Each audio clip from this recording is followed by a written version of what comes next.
Bismillahirrahmanirrahim. Assalamualaikum warahmatullahi wabarakatuh. Hari ini kita akan masuk bab baru, yaitu kita akan belajar tentang bioma ya, ataupun lapisan kehidupan yang ada di permukaan bumi ini. Judul materi kita yang akan dipelajari hari ini adalah biosfer dan faktor-faktor persebaran flora dan fauna bersama Pak Septia. Oke, check this out. Okay, let us pray together. Please start.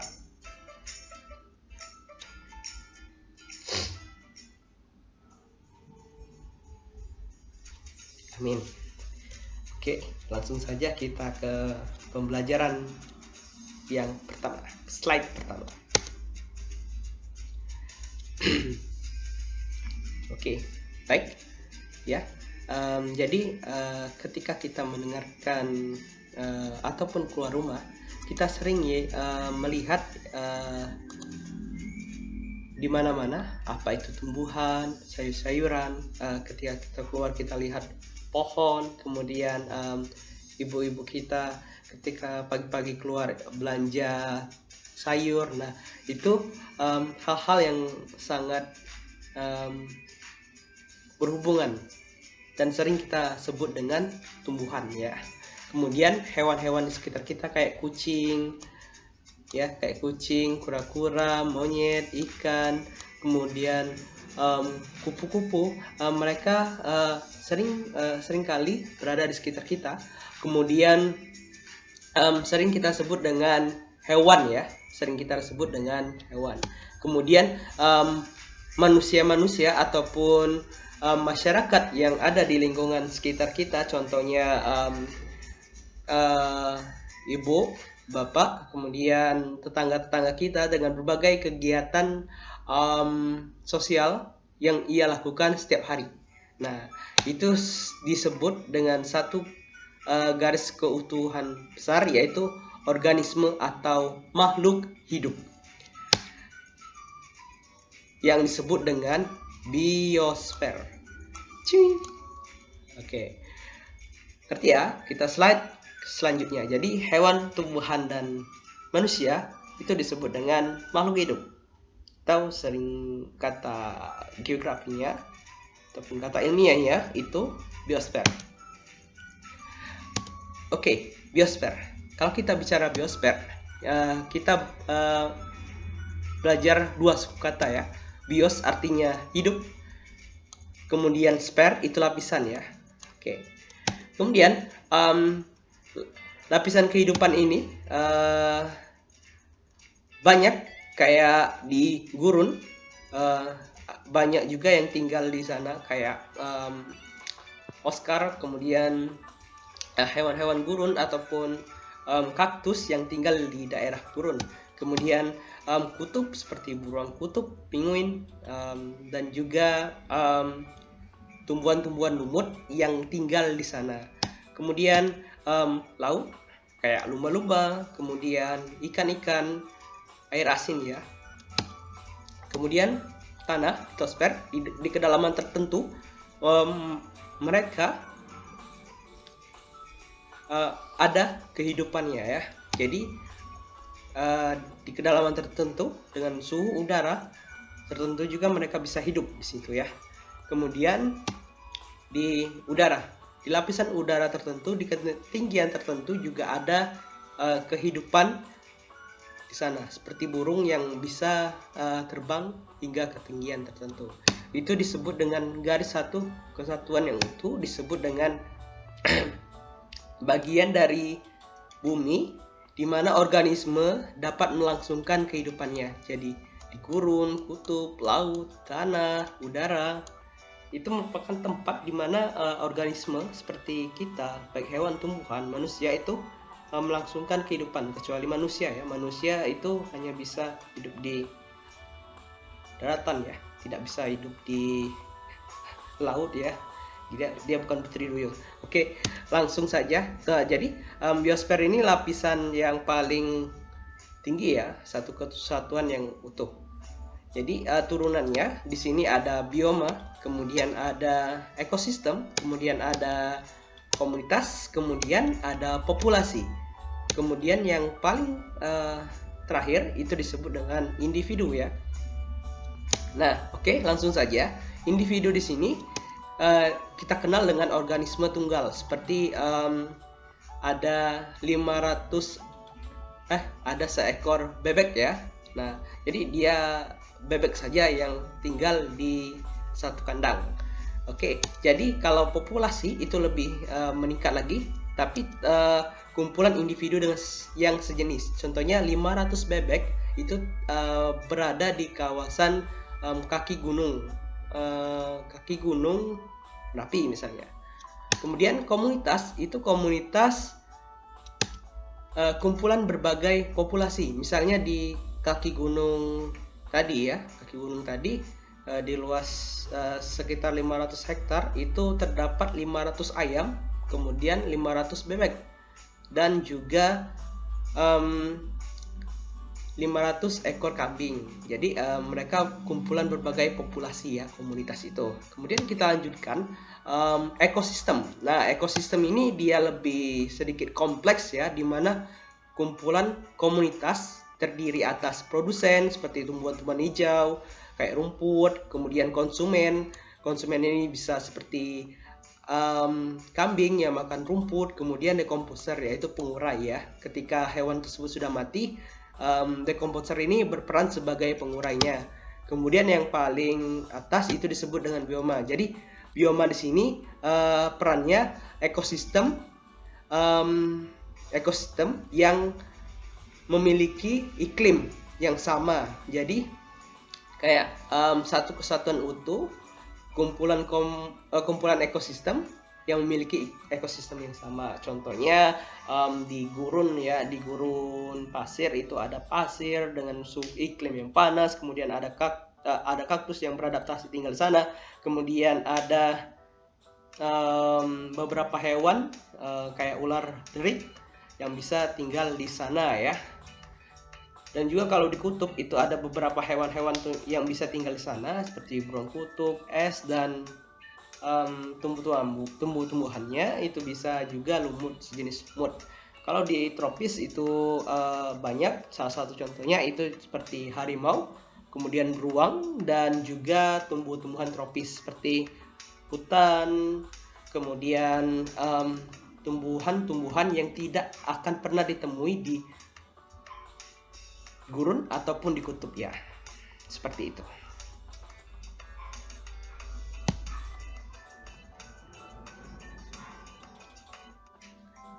Kemudian selanjutnya kita ke faktor penyebab persebaran flora dan fauna ya, dimana salah satu faktor yang paling utama itu penentu dari penyebab persebaran flora dan fauna di dunia ialah iklim ya.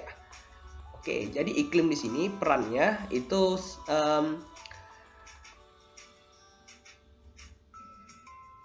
flora dan fauna hidup pada iklim tertentu. Misalnya ini ya, kurma, dia hanya tinggal di daerah yang panas ya.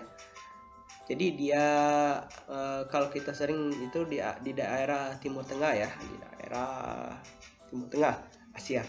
Kemudian kalau kita lihat teh, dia lebih cenderung ke daerah yang dingin ya. Beda dengan kurma, kalau dia ditempatkan di daerah yang panas, dia tidak akan hidup ataupun tumbuh. Dia sering kita temui, salah satunya di Sumatera, di pesisir jalur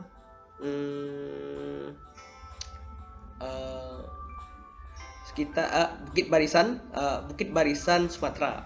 Jadi seperti daerah Lahat ya, contoh salah satunya di Sumatera Selatan.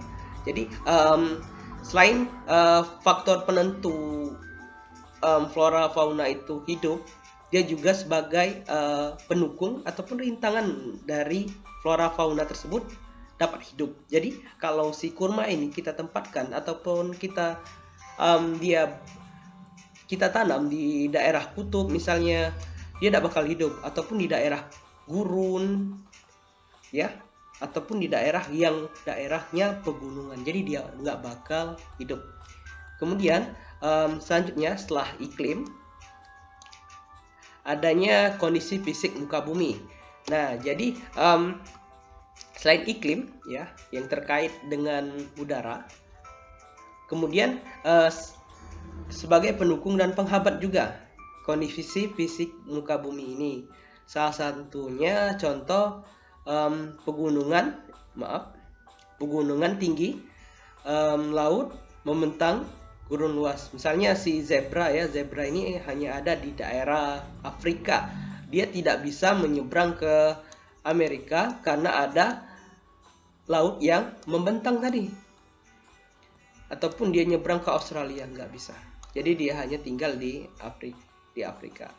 Tentunya kalau komodo juga, kalau komodo dia mau nyebrang ke Afrika nggak bisa karena ada laut yang membentang. Jadi salah satu penyebab dia nggak bisa tersebar ataupun terisolasi di daerah pulau tertentu karena kondisi fisik muka bumi yang saat ini, baik laut, pegunungan ataupun gurun ya. Kemudian ada adaptasi ya, adaptasi morfologi, maaf, cas dulu.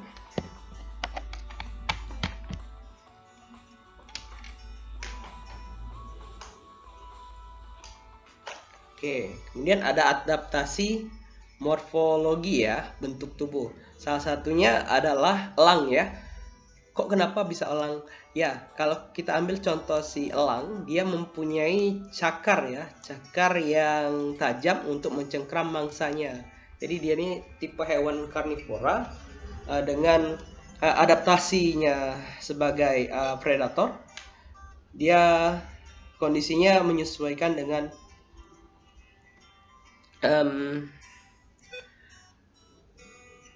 kebutuhannya sebagai pemangsa karnivora tadi. Jadi Allah menciptakan dirinya dengan tubuh yang sangat baik untuk keberlangsungan hidupnya. Kemudian adaptasi fisiologi. Nah, adaptasi fisiologi ini lebih ke arah fungsi tubuhnya. Misalnya si gurita ya, dia demi menyelamatkan hidupnya dari berbagai macam predator, dia menyemburkan tinta hitam. Jadi tubuhnya tadi juga bisa menjadi pelindung bagi dia dari para predator tadi. Ya, selanjutnya itu adaptasi tingkah laku ya, atau sikap ataupun perilaku dari makhluk ataupun flora fauna tersebut. Contohnya si oposum ya. Oposum ini dia ada di Australia ya. Dia tinggalnya di Australia. Dia ini dia akan pura-pura mati ketika ada predator yang ingin memangsanya. Dan juga kayak putri malu ya, itu masuk ke adaptasi fisiologi ya. Dia kalau disentuh daun-daunnya itu mengatup ya, gitu, seperti itu. Ini oposum ya, hewan fauna dari Australia. Kemudian seleksi alam ya. Seleksi alam di sini beradaptasi bertahan hidup ya. Contohnya kenapa dulu banyak ditemui yang namanya kinjeng-kinjeng ataupun capung yang warna-warni, ada merah, kuning, biru. Namun sekarang itu sudah sangat jarang ditemui. Dan juga yang sering ditemui sekarang itu adalah capung-capung yang berwarna gelap dan lebih mendekati daun-daunan.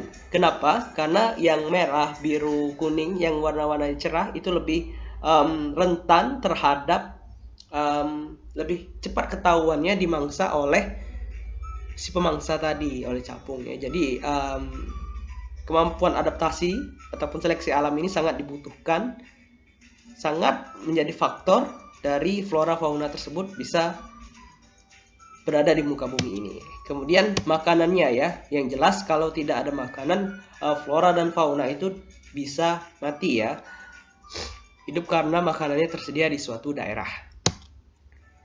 Dan kemudian yang terakhir itu persekutuan hidup. Nah, persekutuan hidup di sini maksudnya suatu fauna hidup ketika ada flora tertentu dan sebaliknya. Jadi dia semacam timbal balik. Contohnya kalau tidak adanya rumput, Kemudian si rusa, ini misalnya rusa ya sebagai pengkonsumsi dari rumput ini, rumput tidak ada, maka rusa juga akan turun populasinya dan juga bisa mati. Kemudian kalau rusa tidak ada, harimau sebagai pemangsa dari rusa tersebut tidak akan ada di muka bumi ini, ataupun populasinya terus menerus turun, kemudian lama kelamaan harimau ini akan punah. Jadi satu kesatuan mulai dari konsumen, mulai dari produsen, konsumen hingga komposer harus dimiliki ataupun harus saling timbal balik antara satu dengan yang lainnya, seperti itu. Jadi ada 6 ya. Ada iklim yang pertama, kemudian kondisi fisik muka bumi, kemudian ada adaptasi, seleksi alam, makanan, dan persekutuan hidup. Sampai sini ngerti ya? Oke. Kita tutup dengan doa kafaratul majelis. Oke, saya akhiri ya. Wassalamualaikum warahmatullahi wabarakatuh.